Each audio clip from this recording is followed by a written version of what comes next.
Hi everyone, welcome to the Google Digital Garage and our session today on building engaging presentations. Now, my name's Annie and I've been working with the Google Digital Garage for over 6 years now. I also have had my own online business and I've worked in marketing for most of my career. So in many different contexts, as well as in lecturing, I've had to do presentations. So hopefully I can bring some of that to you today. I'm not alone. We're very fortunate to be joined by another fellow Digital Garage coach, Samantha, and you'll be able to engage with Samantha in the chat box to the right. Now, you'll know who Samantha is both by a name, but also by a blue little spanner next to her name. If you want to join in the chat, which we actively encourage, then what you need to do is to sign in to YouTube and to start chatting away. Now, in the breaks, you'll have a chance for bigger questions to be shared with all the group. So if there's a question that Samantha feels everybody could benefit from, she'll pass those over to me to be shared in the break. But meanwhile, she'll also be answering any of the questions for you. It'd be really great to really engage with you in this session and find out more about why you're here, who you are, and where you're from. So please do introduce yourselves in the chat. Now, if you have any problems seeing or hearing us today, simply refresh the screen or go out and restart again. That often irons out any of the problems. But should you continue to have any problems, do let us know also in the chat. Now, this is part of a wider series of webinars that we share on our Digital Garage page. So you can go to g.co/digital garage. I'm sure Samantha will be sharing kindly that link also in the chat. But we also have it below here where you can go and link directly. And as I say, there's a whole range of courses, some of which I might recommend throughout this session today. So let's get started. Now, when we create a presentation, it's important to break it down into parts, a beginning, a middle, and an end. And we'll talk about that more throughout this presentation. But this is clearly what you're seeing on the screen right now. So the beginning is we're going to start looking at crafting our approach to presentations. So this is where we look at familiar ideas around presentations and how we can create a desired effect for our audience. Next, we look at how to create an effective presentation from scratch, looking at some of the techniques to do that. And finally, looking at some of the best sort of essential presentation skills to help hone in our skills and make it effective for those that we are presenting to. Now, often we need to do presentations as part of our career. And what we're offering at the Google Digital Garage is also some career certificates. Now, for many, this is free, and you go to goo.gul/career cert UK. Now, what's been identified here are the in-demand, high-demand, high-needed skills areas that we needed filled within the UK in particular.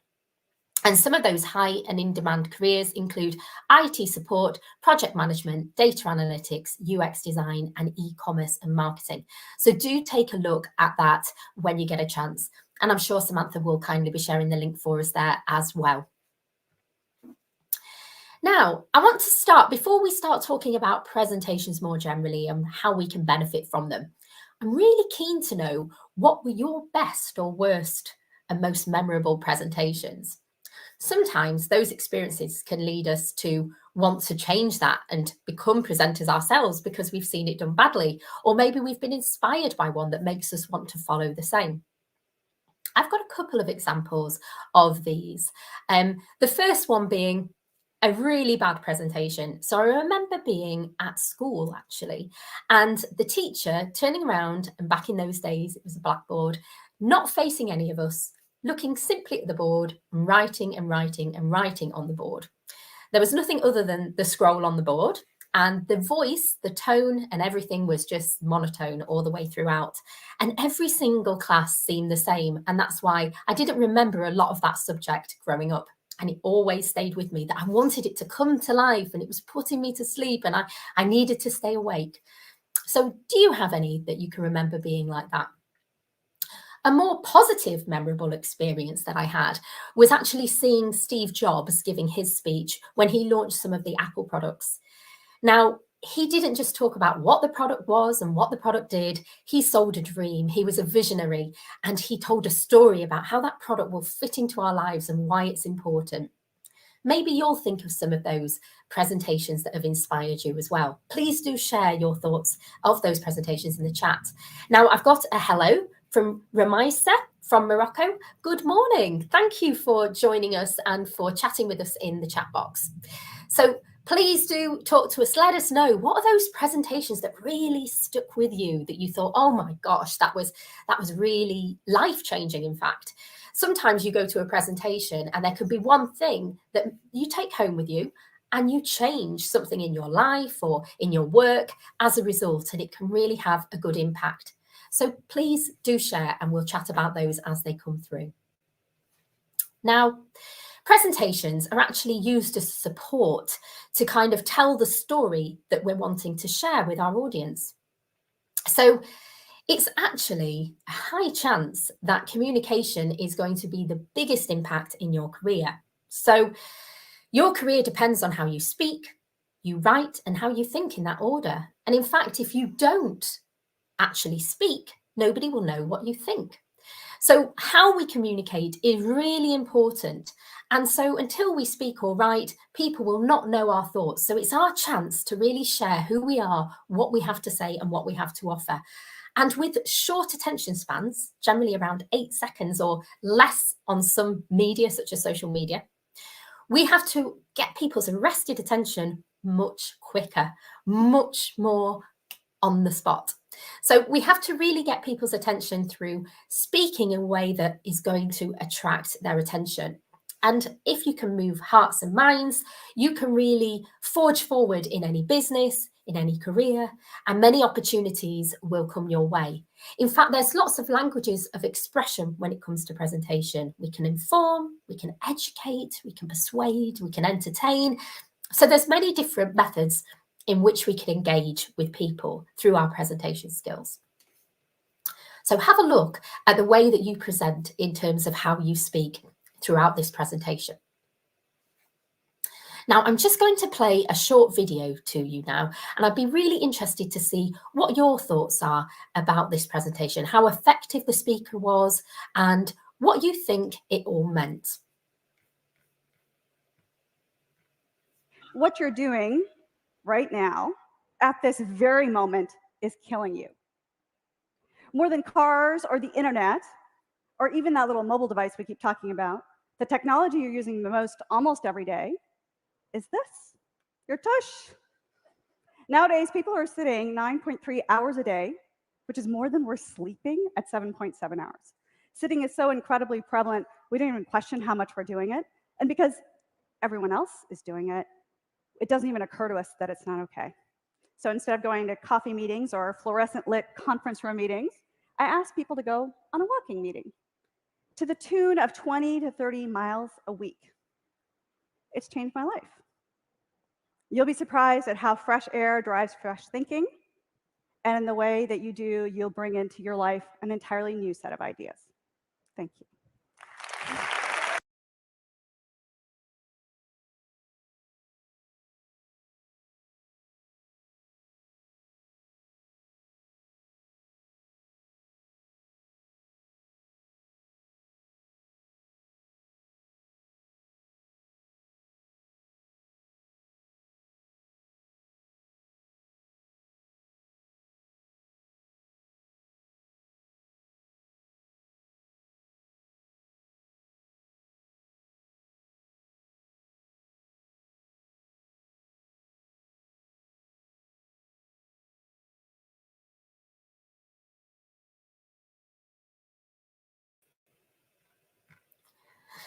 So in there, we met Nilofer Merchant, and she gave an idea that perhaps isn't that groundbreaking today since the pandemic, but she talked about how one-on-one meetings work well in the outdoors by walking, talking, sharing thoughts. And actually, it improves our health and maybe our freedom of ideas and creativity in a way that a formal setting wouldn't do. So it was quite groundbreaking when that was shared pre-pandemic days. Now we might do that more than ever. So what did you take away from that presentation? What do you think was memorable or useful? Now, this actually came from a TED Talk, which you may or may not be familiar with. But a TED Talk is all about spreading ideas and sharing stories. And this is a compelling way that we communicate with other people and share our thoughts. Now, just to say, we've had a message from Sandogash. Thank you very much for sharing your thoughts. And he was saying that some of the same examples about Steve Jobs just tapped into genuine emotions, not really trying to convince you to buy a product, but rather building the emotional connection with the product. Absolutely. So you can see that these kind of presentations stay with us. They move us in an emotional way. They're not just the facts, they're the feelings behind the presentations. And Devanshi, about creating awareness, the video that we've just watched, yes, it was very much about creating awareness and about kind of how we can evoke an audience through emotion and how we can connect, because we are basically humans connecting with humans, and it's how we do that that is really important overall. And yes, Ramaisa said, I think it's an educational speech. Absolutely, it's teaching us something, isn't it? We're educated through that presentation. Thank you, guys. Do keep your thoughts coming through. So what I've just been mentioning is that storytelling is really key to presenting, and it so is. I mean, we've grown up with stories from a very young age. It's something that most of us are born into and feel most connected to. It creates a cohesion, a community feeling, and it makes us feel that we can relate to what's being said. So stories are actually the ingredients of most effective presentations, and they make a difference the world over. So it helps us to be inspired, to make decisions, to be educated, and it's in a way that really connects with us. So what we try and do when we deliver a presentation is organise our facts so that they follow that simple narrative that a story might follow. So for each slide, we want to have a key idea that we present and that we share. And that key idea we want people to take away with them and have a thought about. And basically, we want to build up incrementally, step by step, to the final points, and then just summarize so that they can take that home. But the beginning is the background, where we set up and frame what's going to come. Then we say what is happening, and then we conclude with a summary of what just happened. So like any good story, it takes us on a journey. So there's different types of stories, and these are some of the basic story types, some of which you might have a connection with or have been aware of in the past. The first one is an origin story. So I've got a really nice example of an origin story from a founder of a company. So basically there was this gentleman, and he had a very high profile job in the City of London. And whilst he was there, he was doing very well in his career until he had some terrible news that his mother, who he was very close to, was extremely unwell. That made him want to change his life, to move back home, which was quite a long way from the city. And due to that, he had to leave his job. When he left his job, he didn't know quite what to do or how to get re-established back in his hometown, but he wanted it to be around his mother, who was at the time very poorly. So he decided to start his own business. And he did this from a caravan, parked up, I believe, in his mum's garden. So this origin story shows us that there is a humbleness, a humility to that person, someone we can relate to, someone who shares those human values, that spirit. And also it helps us see that now his business has become a success and he has taken off and created his own business. So we can see that we can come from humble beginnings. That's the beginning of the story, and the struggle along the way with the caravan and his mum not being well, to then doing well in business and thankfully his mum getting better. So that is an origin story that humans can relate to. But also, if we think about people joining a business or customers that work with a business, that story might make us feel that it's more humanizing of that company, and that makes us attracted to it. So an origin story is very useful, for example, in sharing how a business began. A future vision. So this is a bit like painting the picture of what's to come. So it's not where we are now, but it's more of the dream of where we could be. And it's giving us that visionary, that dreamlike stance, and kind of giving us a story in our heads of what that could look like. So for example, it might be in a business setting. Okay, right now we're not making the profit we want to, but when we look at our competitors, they're doing this, and we can create a 30% increase by doing this wonderful experiment for example, with our products or service and putting it out there in the world. So different ideas about how we could put together a future vision. Or we could talk about what we think our business is going to be as a whole. So it might be that this is our business today of one office, but actually I can see that business becoming nationwide and international based on the fact that the needs of the customer is represented equally in those places because of perhaps a universal requirement that we've discovered between those different places and groups.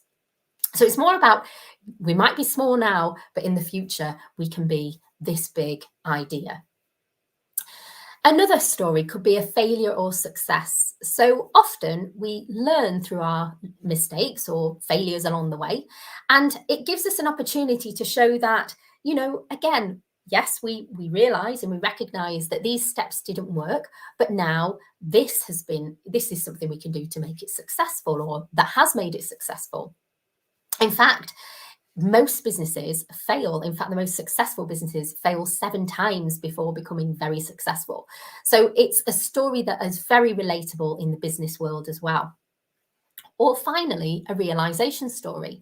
So a realization story might be that they went to, for example, on here, a talk on marketing and moved from one career to another. It's never too late to transition into a new area of work. And it's all about solving a problem. So I had this epiphany moment, this happened, and because of that, I made a change, and that realization led me down this path. So it's still telling a story, but it's going from A to B and how that happened, what that epiphany moment, eureka moment was. So there's lots of different story types depending on what we're wanting to achieve and depending on who we're talking to as an audience. So there's different times that we might use story types in our presentations, and 3 typical presentations that we might come across that you might want to use for your audiences are those that we're sharing now. So a budget report is something that might work well with a success and failure, for example. So it's about what we've learned, how we can move forward, and how it's going to be better next time, and giving that story to our viewers. A company update. So if it's a company update, that origin story I mentioned about the guy with the caravan could be a way of bringing together the values of the business, the people inside the business, the newcomers, the long existing staff, and remind them where we come from, why we're here, and why it matters. So that is a nice story for a company update. An idea pitch is a good one as well. So this is where we have sort of a vision story, we're pitching what it might look like, or maybe even a realization story. But sometimes if we're launching a product, an ideas pitch like Steve Jobs is really effective for us. The other thing we need to consider when we're creating our presentations is why we are doing it. So we need to have a goal. Without a goal, we're sort of aiming to the stars and hitting space because we don't have anything really to focus on. So no one's really impressed by anything that just rambles on without any goal, without any focus. So there might be a few things that we want to consider when we're getting to our goal. But first, and most importantly, we need to think about, what do we want to achieve from this? What is the outcome that we'd like to receive from this presentation? What is it that we're doing this presentation for? What would we like our participants to be doing as a result of this presentation? So first, have a reflective thought on why you're doing the presentation and what the outcome might be or you'd like it to be. Then we need to think about, what do you want them to think? You know, what is the feeling that you, or the thoughts that you'd like people to have at your presentation? So you need to think about people that attend that presentation and the kind of information that they might want to come away with, or the thoughts and takeaways that you want to give them besides just the facts, for example. So what moments are there within the story, because there'll be highs and lows within the story that you're sharing, where you can get them to really think about the topic or the facts that you're sharing, and try and highlight these and integrate them into your presentation. Put in some key highlight points and get those shared with your audience so that they can start to think about the story of your presentation and how that relates to their particular scenario. It's also important to think about how you make people feel, because people actually don't remember what you said. They don't remember what you did, but they do remember how you made them feel. They take that away with them, and it can transform them in terms of their decisions and their thinking. So building that rapport where possible, it's less easy to do in a remote-based situation, but face-to-face, you can do it even more so. You can have eye contact, you can build that rapport, and you can use different kinds of, for example, humor, personality to connect with your audience so that they feel related to what you're saying. And other techniques is sort of to personalize that narrative and make it so that you're empathizing with your audience and they can empathize with you. And it brings about this kind of shared vision so that the stories that we have in our heads, we're seeing together, we're sharing that experience. And it can also make a dry topic more engaging when we start to bring it to life and help people connect and be a part of the experience with us rather than just talking at them. We're bringing them into the story. We're getting that eye contact. We're getting people involved. We're speaking to them directly and we're engaging wherever possible. So all of this, it can be done online and offline. Obviously, in person, it's easier to do in some ways in terms of body language and seeing people in the audience. But you can do the same online in terms of if you can see their faces or like we're doing, having a chat with some of you and talking to some of you, albeit at a little bit more of a distance than in person. So as well as thinking the goal of the presentation, why am I doing it? You want to think about what is the learning? What is the one thing that you want them to take away from the presentation with them?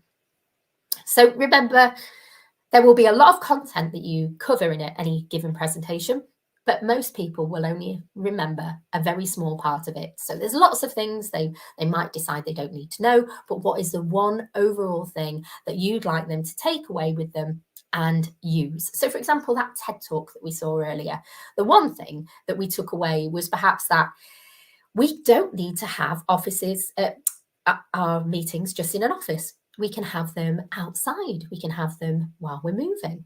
If they're one-to-one, we can have that intimacy wherever we want to be. So perhaps that's the one thing that we learned from that presentation and TED Talk. So think about the one thing that you'd like somebody to learn from yours. And then we need to think about how does it all come together? What is the structure? What is the flow? How does it work? And how does it all come together for our audience? So like I mentioned at the very beginning, a story has a beginning, a middle, and an end. But to get to that beginning, we need to give a background. So looking at the origin story, we're learning that he had moved from the big city into the countryside. He had a caravan, he had a humble background, and we can start to see the story of where he began. So giving that more personal and authentic background to the story makes it more interesting, and we want to learn more about what happens next and what did he do and what is the business, and we might be interested in engaging with the business itself. We also might want to do some research. So in order to build up some understanding of, say, we're an educational presentation, we want to find out more about it. We want to share some highlights, some key points, and get them to think about those relevant points throughout the presentation. And overall, any presentation, any story is about a challenge or a problem and a solution and overcoming. So what is the problem that we're facing in the story? What are the challenges of our presentation that we're giving in terms of where we want people to see the problems and solutions? So what was the issue? What was the resolution? And giving that in a way that's nicely planned, nicely shared as a story. And then thinking about the design. So the design's really important as well. You know, it's not necessarily the thing that we want to have on all singing, dancing presentation in terms of lots of visual effects, but perhaps it's something that will really add value to our presentation. So thinking about the design side and what kind of design we want to include. And then finally, concluding. So we've said what we want to say, and then we've talked about the important points, and then we're going to summarize and highlight those key points that we want to share, encouraging them to remember those key areas. So what we're actually doing then is we're not just telling a story, we're telling a story for our audience. And it might be that we're not sure which story type to use. So in any circumstance, we might want to use an origin or a failure and success or a realization. And some of those or all of those might work for many different scenarios. So depending on the story you want to tell, you could try at home to practice some of those stories. We recommend maybe about 3 minutes to practice on each of the stories to an audience and see how you get along. Does one story fit better than the other? One story type?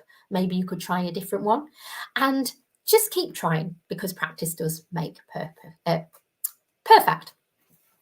So just stopping for some questions. One moment. So Ramaisa, thank you, Ramaisa. Where can I locate stories that are pertinent to my presentation, which I can incorporate into it? Very good question. When it comes to your presentation, again, it's really thinking about the kind of story type, as just mentioned, that you might want to trial for your particular story that you want to share. So who are you talking to? The first thing is to focus very much on what your audience is and who your audience are. So in order to locate the stories, really the answer to finding which story is going to match that audience is to try different approaches in terms of the story types and the kind of audiences you're dealing with. So maybe you could do some research, and in your research stage of the presentation, you can see what stories have been shared in your industry or for your particular type of product or service you're launching, or for your kind of career that you're heading into. There's a wealth of knowledge out there on TED Talks or on YouTube that would be able to share different stories that have worked in the past, but also just looking up storytelling as a guide as well, and finding out how storytelling works and the importance of it and why it brings us together as humans is a nice thing to do. And maybe from that, it will help you come up with some ideas. So I hope that helps, Ramaisa. It's difficult to actually talk about what will be perfect for your presentation without knowing the goal of it, which is really important, the outcome you want to achieve, and the audience that you're speaking to. So now we're going to look at building effective presentations. So remember, before we do deliver that presentation, there'll be some research that goes into it and structuring of your thoughts. So this is essential before we can start to deliver the presentation. So the next section, we're going to look at the tools in order to be able to do exactly that and help us to tell that story in an effective way. So as mentioned, it all begins with the audience. So every audience will be different to us, and how we meet that audience, whether we meet them online, whether we meet them in a big group, whether it's going to be an interview, and how many people and what context, or a sales pitch or a business pitch, that will indicate the difference of what kind of presentation tools we might use. For example, if we're at a conference or event, we might need different tools to having an online presentation. So before we launch our presentation, it's essential that we know who our audience is and where we're going to be speaking to them. You also need to think, do they all need the same information? So if we want to keep people engaged throughout, for example, if it's an in-person event, we might want to share some leaflets or some activity sheets or get people involved in a more tangible way than in the online space. Is there something that we can learn about in terms of the online tools? So if we're, for example, having a meeting online, do we want people to raise their virtual hands? Do we want to get people aware of these facilities? Do we want breakout rooms? So thinking about what we need to interact and engage with our audience ahead of time is really important. And then we can help give that knowledge and make it clear so that the message that we're trying to convey doesn't get distorted. And do we have the right tools and technology available? So for example, if we're delivering at an in-person event, we might need to find out if they've got Wi-Fi. What would happen if the Wi-Fi dropped? Would we be able to, for example, use our phone and tether? Or would we want to use a big projector and make sure that that's also there? Or if we're doing it online, are there any kind of instructions that we need to give to those that are going to be attending the session? So all of these are the things that we need to consider when we're looking at our tools and technology, as well as, for example, cables we might need, chargers we might need along the way, just so that we have everything in place when we go live. And also, I know we're talking about presentations and we're talking about slides within this, but it's not necessarily essential to do that. In fact, many great presentations, as we've seen with some of the TED Talks, don't use any presentations at all. So if you choose not to use slides, that's absolutely fine. But if you find a visual aid great to prompt you, to support you, or to help tell that story, that's also a really useful thing to do. So it just depends on what your story is, what you're wanting to share, and who with. Some kind of stories might need graphs, charts. Some might need visuals of origin. We might want to see the caravan, for example. Some might just be happy taking in the information as we talk to them. So think about what is best for your story and audience. And then we need to think about the software to support us in what we do. So Mural is a great online sharing platform where we can collaborate and share ideas with other people. And this could be a really good way of, say, having a business meeting online or a team chat. So Mural is a really colourful way to do that. Canva, this has lots of pre-created templates and all there in the themes ready for us. There's a free and a paid version, and Canva is nicely supporting to individuals and businesses. So we can use those different themes and designs to create some presentations and quickly put something together that we might need, for example, for a project or for work or for if we're students, for example. Slido, this is really effective if we want to interact with people in audiences, if we're at a conference, if we're at an in-person event, or even online. It helps us to find out people's thoughts. So you can launch polls, get feedback, get analytics. And what that does is it helps us to know what people think, because not everybody will say their thoughts out loud or share their feelings about a presentation. So having people to chat, for example, like we're doing here, moderating, or if having somebody to answer some polls and answer some questions can help guide us with what's going well for the presentation itself. And again, sometimes none of these aids are needed, and we're happy to just share it as a story. For example, like round a campfire type scenario, where we're just telling a story and it's all in our minds that we can see that story and we can connect with it. So we might not need anything but an engaging speaker. The next thing we need to do then is to decide if we are using tools. What tool do we want to use? What is going to be effective? So, for example, there's lots of online sessions we might create today, and there's a lot more that we're doing remotely. And so different software can help support us in that way, as well as in person. So some of the presentation tools that I'm going to list here are going to be useful for both those environments. So Google Slides, for example, is a great tool that we're using right now during this presentation, and you can use it at a distance, but also in person. And the great thing about Google Slides is how easy it is to use in different locations, which I'll talk about in a moment. And it's brilliant because it's free and it can collaborate with other people anywhere in the world. So it's really useful to work together with other people on for a presentation as well. So PowerPoint, you're probably familiar with, which is a Microsoft product. This is a cut down version, which is available for free, but also you can get the full version, but there are paid elements to that. So you can either have the free cut down version or pay for the full one. Prezi, so that's where you can add lots of animations in, but this is also a paid version. However, be careful not to put too much distraction in. And again, depending on who you're talking to, it will either add or take away from the presentation if we put too much in front of them. Keynote, so Apple users will be familiar with this. So Keynote is another option for you. So there's a number of differences. However, they're quite similar in that you can create a new presentation with each of these. And we're going to look now, just as an example, at Google Slides and how we can do that together. So Google Slides, this you're probably familiar with if you know Google Drive, Google Docs. It has a productivity that's easy to use. What's great about Google Slides in particular is that if you're going in person somewhere, then you don't need to take that USB with you. You can as a backup, but if you've got the internet, then it's going to have it there ready for you. You just need to log in and there it is. And also, as long as you've got a Google account, you can share with other people. and you can collaborate, as I mentioned earlier, which is going to be really helpful, especially when you're remote working at a distance, or you want people's input on your presentation.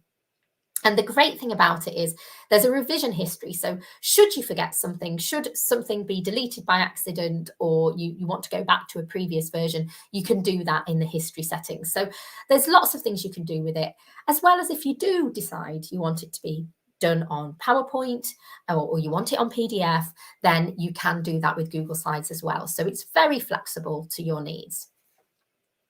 You can also choose a theme. So there's lots of different standardized themes that you can use within Google Slides, and they're all consistent. The important thing is you want them to have one voice, one look throughout. So you want them to have the same kind of font, the same kind of colors, the same kind of visuals. So make sure that consistent look and feel continues from start to finish. And these themes give you some ideas around how you can keep up that consistency whilst supporting some imagery, some color, some useful fonts that are readable as well. So think about your headings, because your heading is going to be really important with the kind of attention spans we've got, but we'll talk about that in a minute. So when we look at custom themes, this is a bit more advanced. So you might be at a point now where you're ready to look more at the advanced version, or you might be happy to just trial out first with the basic version. The important thing is it's got to work for you, because you're going to be addressing an audience and you want to feel comfortable, relaxed, at ease with that process. So whatever you do use, make sure that that works for you. But if you need to follow, for example, brand guidelines, or you're wanting to make your brand stand out, perhaps at a launch or a business meeting, then custom themes is a great way to do that, because you're able to upload your logo, you're able to apply a consistent theme of your brand guidelines throughout by customizing. But remember, you don't need it to be really, really fancy. Sometimes simple is best, because anything else can distract from the message. Navigation. So this is a really useful way of using Google Slides. It's nice and simple to follow. You can see that there's a present button on the right, but there's also notes that you can follow as well. So should you want to follow notes in the background, that prompt is there and available for you. You can add your title, you can add your different text boxes, and you can change your colors and your themes and even your transitions. So you might find that you want it to come slowly in, a slide coming in, leaving out, whatever you feel is going to be most effective for your presentation. But you also need to make your title impactful. So this is where we know we've got a short attention span. There's lots of presentations out there. But imagine you're going to be at an event or at a conference. Oftentimes, it is the title that draws people to that event, to that conference, to that product launch. So thinking about how you can excite your audience and intrigue them is a great way forward. So I remember quite some time ago, I was at an event and I was a speaker at the event. And I said my title was "What to Do When Absolutely Everything Goes Wrong." And it attracted a lot of people, because people like a problem and a solution, and people normally make mistakes. So it was very human. So think about a kind of title that would make people feel emotionally connected with that particular event and see that there's a problem and solution that they'd like to overcome. Now, I mentioned about too much takes away from what we're trying to achieve, and simple is often the best way. So too much text, it can be overwhelming. We spend our time trying to read the text rather than to listen to the speaker. What you want to be focused on is engaging with that speaker directly, not with all the text on the screen. The text on the screen should support what you're saying, but not take away or add to what you're saying. So keep it simple, easy to digest, and also really ideally only about 3 bullets per slide, because that's enough information for any of us to take in. 3 short, snappy bullets, and to just focus there. Now, in terms of top tips, I'll just have a quick drink. The first thing we need to do is be considerate about the number of slides. Unfortunately, there's no magic prescriptive number. It really does depend on what we're talking about, who we're talking to, what we're saying. But on average, it's recommended to not have more than 1 slide per minute. The reason being is there's information that you want them to digest. And if we've got that 3 bullet points, then we need to take that in nice and slowly so that people can connect with what you're saying. And keep those bullet points, as mentioned, concise. So really make them snappy, to the point. Try and reduce it down as much as possible. In fact, we have a session on writing for social media at g.co/digital garage, and that helps us to write for people with a short attention span, to make it snappy, to make it interesting. And if we can incorporate all of our thinking into reducing down to key points rather than too much flowery language, it's going to add value if we can put that into our presentation in our bullet points. And think about your font. Is it easy to read? You know, it might look pretty, but that isn't going to be useful, because what we want is people to be able to see what we're saying. And also the contrast of dark against white is, or dark against light, is really important, so that it's nice and visible. As you can see on our screen now, we've got a grey black font and red against a white background, so it's nice and easy to read. And that's important. We want to just make it easy for them. And vary our content. So if we are using a presentation, perhaps 1 minute we might want a bit of a video, we might want a bit of a chart, a visual, a graph, depending on what we're talking about, but vary our content and keep it interesting so that the different styles are keeping our attention. And change your pace. So you might find some parts are really interesting and you want to inspire an audience and you want to bring them up and you want to speak with passion, or you might want to bring them down to a quieter point if you're talking about something that's reflective. So think about your pace, think about your tone, and also your content. So we're having an online presentation today, and they are, as I say, becoming more and more common. But there might be different types of online presentations that we want to do. For example, we might have one-to-one. We offer mentoring at the Google Digital Garage. And when we do that, there might be a chance to want to screen share, if possible and if appropriate. So screen sharing is where you can, in a meeting, share your screen with somebody else so that they can see what you're doing. Video for participants. So for example, we might want to have a video like we've just seen in this presentation to give an example of what we're doing. It's nice to have other voices, other ideas brought into the presentation rather than just you, the presenter, in certain cases. You might think back to, for example, university presentations where it's nice to hear from other people. That's an example of how video can be used well for participants. But also we might want to have a one-to-one meeting. And if we do that, we can have a hangout, for example, on Google. So different ways that we can use video for online presentations. Also live presentations. So we've got one now that is live, and you know it's live because we've got someone chatting to you in the background.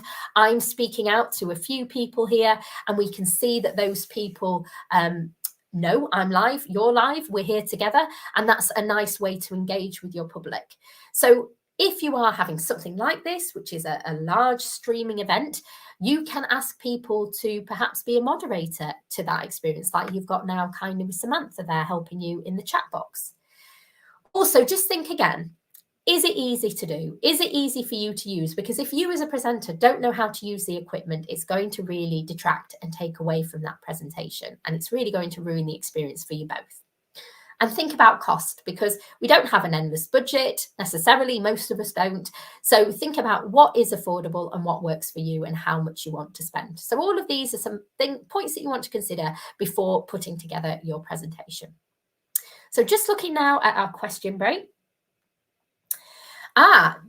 Divanshi, how to attract a large audience as you can't make contact with them all? I absolutely love that question, and we're actually going to cover that in the next section. So keep an eye out for that. And if you still have any questions after that, do let us know, but I think it will be nicely answered for you then. Ramaisa, what should I avoid and what are the essential elements to include when using a slide if I choose to use them?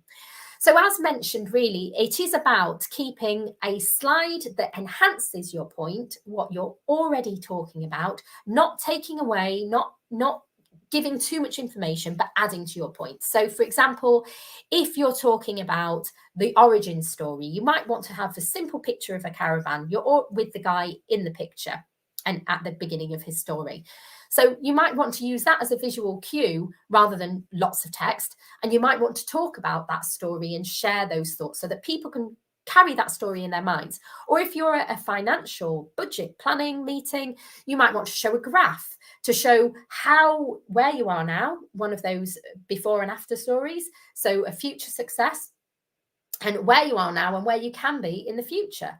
So these kind of things are really useful visual aids to kind of prompt in our mind's eye a nice consistent flow of what's being said and what we can see. So some of us are visual and some of us are more audio, and we learn differently. So having that visual prompt can be useful if it's just enhancing what we're saying. So they don't need to look necessarily at the screen, but when they do look at it, it supports what the speaker is saying. And it's not saying too much. Remember those 3 bullets, simple text, nice and easy to read. All of those are important points for us to remember when doing our presentation.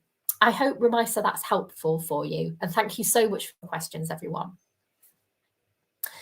Now, finally, we're going to look at how we can boost your presentation skills. So these are the key skills that Google is sharing that have been found to be the most effective when presenting.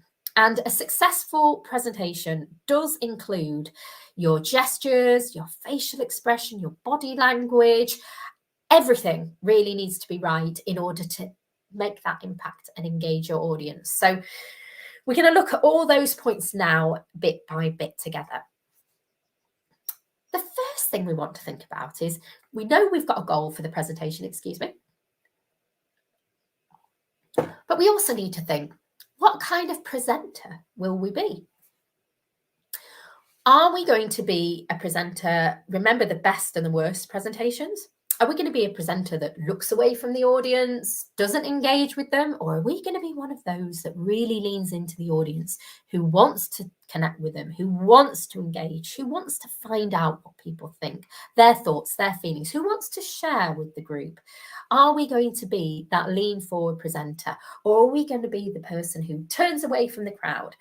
What stands out to you? Sometimes it's useful to think about those best and worst presentations to know what you do and you don't want to do. What were the aspects of that really good presentation that make you want to know more? Were they very good at visionary, dream, storytelling? Were they very good with their body language, with their gestures, with their eye contact?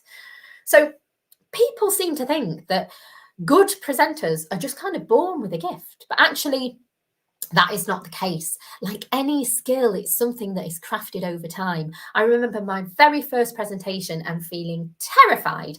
And I think I just stuttered, stumbled. I put my hands in my pockets. I couldn't look directly at the crowds. So that is the beginning of the story. But now I feel completely different. I actually love it. I see it as an opportunity to communicate with the world, to communicate with people, and to share ideas and spread ideas. So think about what kind of presenter you'd like to be, or what you might not want to be, and focus on the one you do. And remember to adapt to your audience. So how many people are we presenting to? So all of this is going to be some of our background and research into the kind of presentation we're creating. And it's so useful to be aware of who and how many we're talking to, so that we know how we're going to approach the situation. And once we know that, let's not get scared about crowds.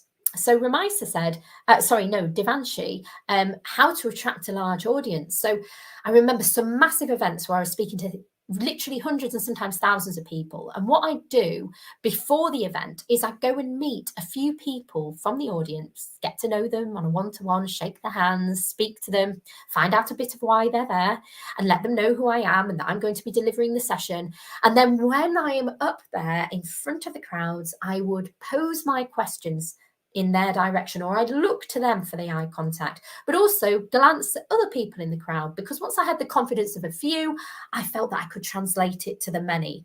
So actually, you're having a conversation with only a handful of people, but you're being intimate with many of them just through eye contact, through looking across the room, through nodding, through listening, through questions. And we'll talk more about that in a moment.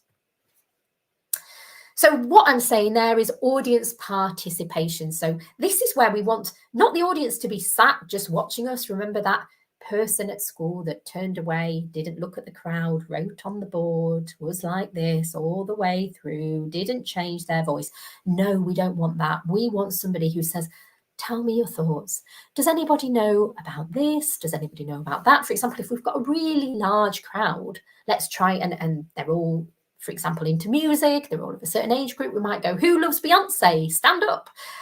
Or who's watched Game of Thrones? Sit down. Or, get people interacting. They're human at the end of the day, and you'll find your tribes out there. So knowing what your audience are interested in terms of your age group, demographic, or size, will help you come up with some pre-considered questions that you can use to interact with any size audience.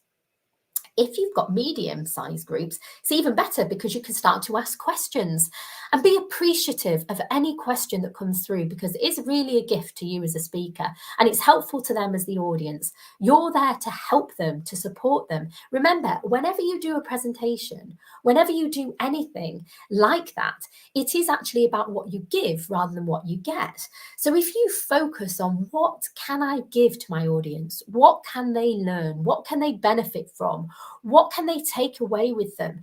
What can I offer in terms of answers to their questions? All of these things are about giving, and the emphasis is then off you and on them. And that's the right way to do it, because doing that means you don't panic, you don't worry, because you're just supporting to these people. You want to help them. You want to give all you can. So just be appreciative. When they ask you questions, answer them, follow up with anything that you can, or signpost them to places that are useful. So for example, if you're doing an educational event, you might have a parking lot where you can park some terminology, some ideas that you can come back to later on. In any case, you can always show that you're listening, that you're appreciative, and that you'll follow up. Again, listen. Active listening is where you hear what people say and you feedback what's been said and then add detail to it. So always be connecting with the audiences, and particularly as the audiences get smaller, that active listening gets louder. So you need to focus on how you can support your audience there too. We've talked a lot about don't overload, keep it nice and steady and simple for the audience. So what we're wanting to do, as mentioned, is we've got to think about how we give. So the importance of giving is what can we add value to for our audience? So where is the relevance? If we're, for example, talking to different kinds of businesses, we might tailor it to our niche businesses that we have the audience with. If it's a plumbing business, if it's a cleaning business, if it's a building business, we can start to give examples through our presentation, through our materials for that particular business, which is why it's always nice, where possible, to build our content for a particular audience. Also focus. We mentioned about keeping those slides really clear. So try and have 3 key points for each slide you talk about. We've got 3 on here today: value, focus, and pause. So keep to those 3 points and make it clear as you go. And that way you don't have to rely on reading the slide, because you know the 3 points, they're sort of top of mind, and then you're able to talk about the points that really matter and highlight them rather than reading these lengthy slides. And again, your audience doesn't want to read it either. And pause. So when you're passionate, when you're engaged, when you're there to really move a room, to help a room, to support people, you can get very, very passionate about it. I know personally I'm that kind of person that wants to help, that wants to engage, that loves people. But sometimes I get so excited that I can just get carried away. So I remember now to take a pause, to have white space, to have a moment of recall before moving on to those bigger points. So don't feel concerned about white space.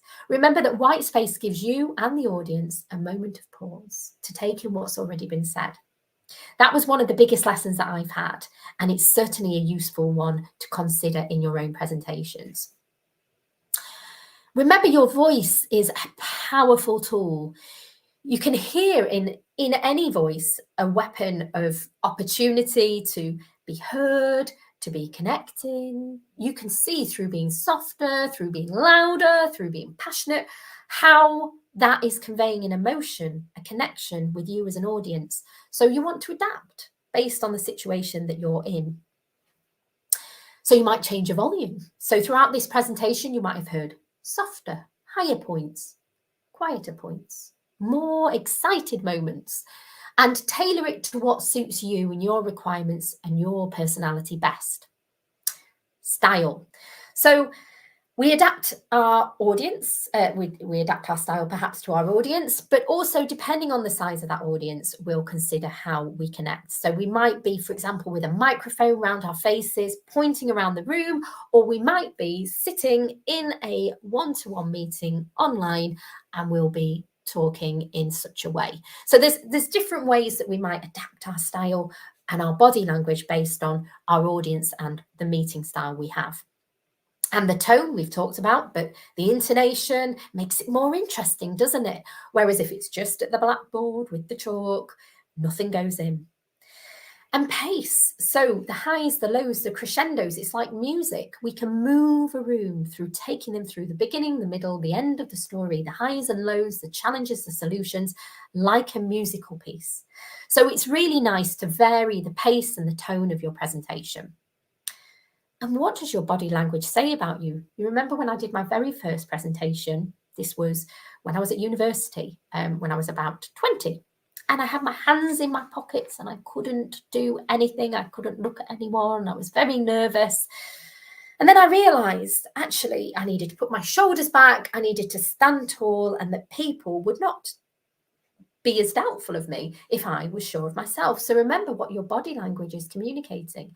And in fact, your body language is far more communicative than even the words you say. So think about your body language and your tone, because they tell a story of what you're saying and they build credibility, they build connection and resonance with your viewers. Also, think about what you want to convey. So when we use body language, we can see if we're grumpy, if we're shy, if we're sad, or if we're honest and trustworthy. What is the body language that conveys that to you? Looking down, does that make us look nervous? Or standing up with our shoulders back, does that make us look confident? Consider the different kinds of body language you see. And when you next see people in these different states, look at how their body represents those states as well. Now, this is something I used to do at the Google Garage regularly. And it was so much fun. We would get people to stand up and tell us whether they want to be the performer or whether they want to be the Wonder Woman. And quite often it would be the Wonder Woman pose. But both of these are about confidence, assertion, standing tall. And we recommend doing this before going on to any presentation stage, any presentation meeting, and just standing there and holding it for 30 seconds and standing tall and looking out, because you'll realize that actually your state, your body state, it has a huge impact on how you feel and what you think and how you come across. If we stand tall and we stand confidently, our body tells our mind we are more confident. So it's worth trying these at home. Are you going to be the performer before you go on stage, or are you going to just be that Wonder Woman? Next time you're in a stressful situation of any type, do it for a couple of minutes or 30 seconds before going into the meeting or the event. That's important. You know, those PowerPoints, that's those power poses, give them a go, but also present with energy, enthusiasm, excitement. You know, this is an opportunity to convey and communicate a message that matters to people, that helps people, that supports people, that grows people.